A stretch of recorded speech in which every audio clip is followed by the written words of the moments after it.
It's been a conversation going around about the NBA ratings and why they've been down recently over the past 2 or 3 years. And this past Christmas in 2024, we saw the ratings take a significant jump compared to last Christmas and the Christmas Day games that took place. So in this video, I'm gonna be breaking down the 5 main reasons why the NBA ratings have been down over the past few years. But before I get into those 5 things, the one thing that isn't why the ratings are down is the volume of 3 pointers being shot this year or over the past few years. People are saying, "Oh, it's too many threes being taken. It's not enough teams being original, this and that." Well, number one, and threes are worth more than two, and teams know that. So obviously, more threes are going to be taken. Number two, it's 2024. Well, it's gonna when this video is out, it's gonna be 2025. So it's 2025, and the game evolves. You're not gonna have a team shooting the mid-range shot all the time. I mean, obviously, a team like the Kings will, because they got De'Aaron Fox, DeMar DeRozan, and Sabonis, all three pretty good mid-range shooters. And there's nothing wrong with being able to score in the paint, to get to the rim, shoot mid-range shots, shoot threes. At the end of the day, you're trying to win. But I don't think three-pointers are a problem. Now, the league average for three-pointers is around most teams are taking 30 to 43s a game, and that is a good balance. Now, you obviously have the anomaly like the Celtics, who are taking way more, taking 51. I do think that's too many threes, because when that shot is not falling, it can be a detriment to your team. I don't think you should be taking that many threes in a game. I think that's way too many. But I think a balance between 30 to 40 a game is fine. Then another anomaly is a team like the Nuggets, who take less than 30 a game. They take like 27 a game, which that's not going to be enough when all these other teams are shooting way more and probably making more based off the fact that they are shooting more. So even though the Nuggets might not have the personnel to do it, they do need to take at least 33s a game to be able to win. And the team still isn't as deep as it has been in the past few seasons, which is why they aren't as good as they have been in the past few seasons. Now, getting into the 5 main reasons why the NBA ratings are down. Number five, marketing issues. Some of your best players aren't being marketed. Like the past last season, OKC was the one seed.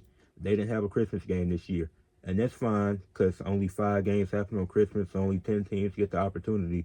But it is kind of strange that the team from last last season, there was the one seed in the West, led by a superstar and Shea Gilgeous-Alexander and a great supporting cast, don't get a Christmas game. Or a team like the Bucks, who have Giannis and Damian Lillard, they don't get a Christmas game when they got two future Hall of Famers on their team, and they're starting to pick things up now. And they were a team that was top at the top of the conference last year. They were finished top three, if I'm not mistaken. Now both of those teams did match up in the in-season tournament, and the game was on ABC in the in-season Cup Finals. So that's cool. But teams like that, if you're the one seed, you should be able to get a Christmas game. The Celtics were the one seed in the East last year, and they got a Christmas game this year. So why can't OKC get a Christmas game? Another team, or not another team, but another player, Paolo Banchero, who's the number one pick from the 2022 draft class. He get he gets like the least amount of attention for a number one pick I've ever seen. Like, I know it's Orlando, but he carried that team last year. Well, not say carried, because Franz Wagner did his thing too, and he was great last season. So let me not disrespect the Orlando Magic squad, because Jamal Mosley, he a good coach as well. But Paulo had an all-star level season last year, became a first-time all-star, leading the Magic to the playoffs, somewhere they ain't been since 2020. And the last time that they were actually a threat to do anything in the playoffs was when Dwight Howard was there. And then he leads them to 7 games against the Cavaliers, who are the better team and one of the best defensive series we've ever seen in NBA history. And he's not getting marketed really well. You see, they do the Christmas commercials. They got Ant, they got Wimby, but Paulo not in that commercial. So they're doing a bad job of marketing some of their top stars. Like, Shea doesn't get a Christmas game this year.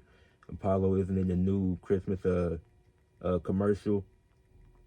It's like the NBA has to do a lot better job marketing some of their top guys and some of their best players in the league.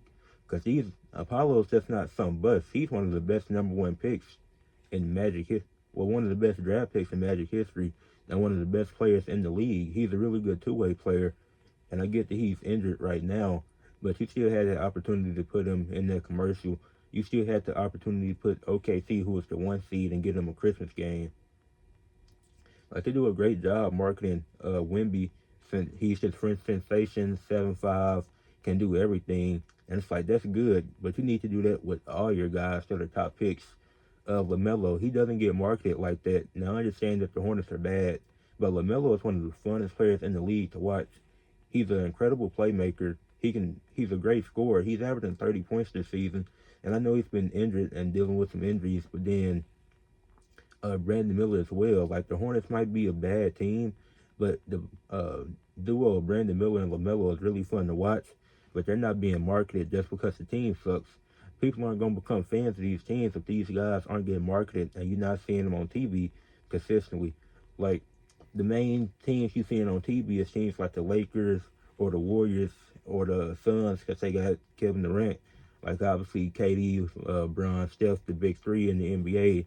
Obviously, they're going to get the most TV games, but then it kind of takes the shine away from the other teams that have a chance. Like, it's some teams that only get one national TV game. Like, if I'm not mistaken, the Utah Jazz only had one national television game, but Lauri Markkanen is an all-star level talent. He's been an all-star. He's a one-time all-star. Like, seeing his trajectory and him becoming a most improved player after the stint in Chicago didn't work, then time to revive his career in Cleveland. It was amazing seeing Lauri Markkanen's trajectory, and even with that, the Jazz, like, they're not the most special team, they're not the greatest team, but Will Hardy is a good coach. Lauri Markkanen is an all-star. They could get more than one national TV game. At minimum, all 30 NBA teams should get at least 5 national television games. Going into number 4 of why the ratings are down. Some of the reviews take way too long. And I understand, now let me say this, the referees are human. They're trying their best to make the right calls and decisions throughout the game because they don't want to, most of the time, they're not trying to sell these games on purpose. Now, there's some refs that might have biases, like Scott Foster with CP3, but most of the referees, they're trying to call it as fairly as they can. But some of the reviews take too long. Like, if some plays you can clearly see it went off of this player's hands, or it went out of bounds, or there was a flagrant, or there was a clear pass foul. Like, some of that stuff is so obvious that the fan that's watching on TV, you can see it with your own eyes. So it shouldn't take that long to do a review. That's when, so when you're watching a game and then if that gets fans uninterested. Like, it was the Lakers Warriors game, not from this season, but last year, and y'all should know what I'm talking about because this was later in the season. The final 2 minutes of the game took a whole 23 minutes to finish. 23 minutes in real time because of reviews and fouls that were being called. So you had lots of free throws being taken, you had reviews, you had commercials. So the final 2 minutes of a basketball game took 23 minutes in real time. Nothing like that should happen. I understand trying to get the call right, trying to make sure, like, I'm glad that the coaches get challenges in the NBA now. So if they spot some BS, if it's a BS call, they can get the opportunity to challenge it, and maybe the refs change it. But some stuff shouldn't take 10. It shouldn't take like 5 to 10 minutes to review. It should take really between 2 to 4 minutes to review at the longest. Number 3, there's no rivalries in the NBA now. Back in the day, you had Celtics, Lakers, you had Pistons, Bulls. You had some great rivalries back in the day in the 80s and 90s. You even had the Lakers and Kings in the early 2000s. But it's not a lot of great rivalries right now. It's like you have LeBron and Steph, but then there's the potential of them teaming up. So if they team up, then what's the rivalry in that?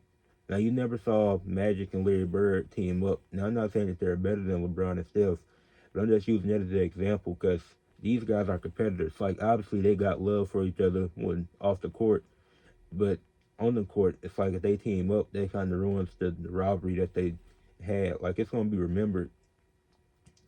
But it's like, and I'm not saying that guys need to be fighting like we saw when Amin Thompson put Tyler Hero on the ground, absolutely demolished him in that brawl they got into, or the Najee Marshall Yusuf Nurkic situation. I'm not saying we need fights or like Malice at the Palace type stuff, but with it, like, a lot of guys aren't physical, so it's not building a lot of rivalries. Like we had these historic games like the Lakers and Celtics. When it takes place, it don't feel like it's a rivalry anymore. It's like you had the Rockets and OKC back in the day, but not back in the day, but not too long ago when Harden was with the Rockets and Russ was still with OKC because OKC let Harden go because they didn't want to pay the luxury tax. But now you don't really have that now. Like LeBron and Steph, that's really the main rivalry. And like some of it, they want the NBA is trying to force it to be rivalries. Like they want Wemby and Chet to be a rivalry, but it's like that stuff that's got to come naturally. You can't force it onto anybody. Like with in the WNBA with Caitlin Clark and Angel Reese, like that stemmed from college, and now it's going on to the WNBA, and they probably great friends, or not great friends, but they probably cool with each other off the court. But clearly, you can tell on the court it's animosity there. Like both of these women trying to win, so it's like that stuff that's got to be built naturally, and they can't force it in the, because that's what it seems like they're trying to do with some of the matchups they be doing on, like with the Celtics and 76ers. Like that's not there anymore. Like these teams don't really. It's really the Celtics and Caleb Martin. I know the Celtics hate Caleb Martin because he loves playing against Boston. Like that's every time he play against Boston, he go off. But it's like the Sixers and Celtics don't really feel like a rivalry. Number two, league pass prices.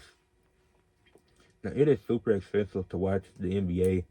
I just turned 18 not too long ago, and I had a league pass.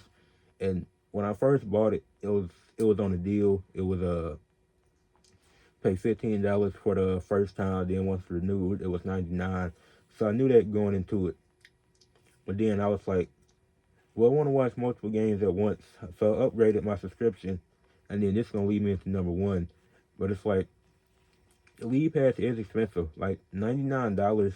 That's as much as cable, and I don't know how many people probably don't want to pay that much. Like people love the NBA, but they'll probably rather just have cable so they can watch a few games instead of trying to watch as many games as they can, because they know it's not really possible to watch every game.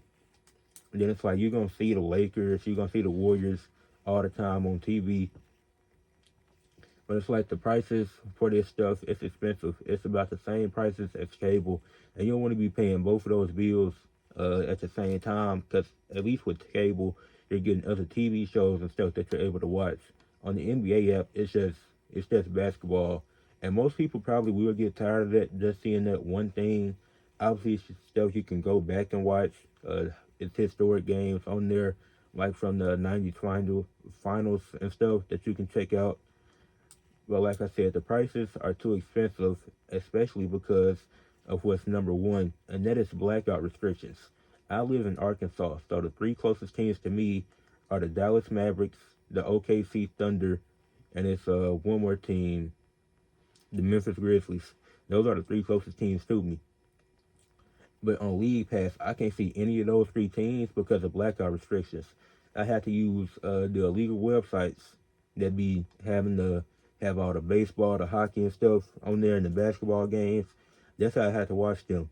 I watched I had to watch the Mavericks and Kings game because I was trying to see how the Kings would play without Mike Brown. But I didn't realize Kyrie or Clay was out. I still watched it. It was a solid game for the most part. But I couldn't watch it on the NBA. I couldn't watch it on League Pass, even though I have it, because of blackout restrictions. So I had to go to a legal streaming website. It's like, and it's not just a problem here because obviously Arkansas, we don't have a team. We can't afford one. We probably couldn't even fund the WNBA team. But then it's like people in Portland, they've said, even in Portland, Oregon, you can't get Trailblazers games because of blackout restrictions. People in Chicago, they have to buy antennas just to watch their teams play because they can't watch it on regular cable because it'll be blocked out. Now the Phoenix Suns owner, uh, Matt Ishbia, that's his name if I'm not mistaken, he has a deal with like uh, the fans in Phoenix. They can email him and he makes it accessible for them to watch the games for free or for a cheaper price or something. It's like a family plan that he does. So that's a good step, but that's just one organization out of 30. So shout out to Matt Ishbia for doing that for his fans. So I'm not coming at him. I'm not really coming at any of the owners. I feel like that's really an NBA thing. Like these, like fans, we should be able to watch the teams that are closest to us or whatnot. Like I'm a Lakers fan, and I'm not a fan of any other teams closest to me. because that's what I'm seeing on TV consistently. The Lakers are one of the teams I'm seeing on the TV all the time before I was able to access League Pass. So that makes sense. So like a kid in Chicago or in Portland, they probably gonna become a Warriors fan instead of Portland or Chicago because they can't get these teams on TV.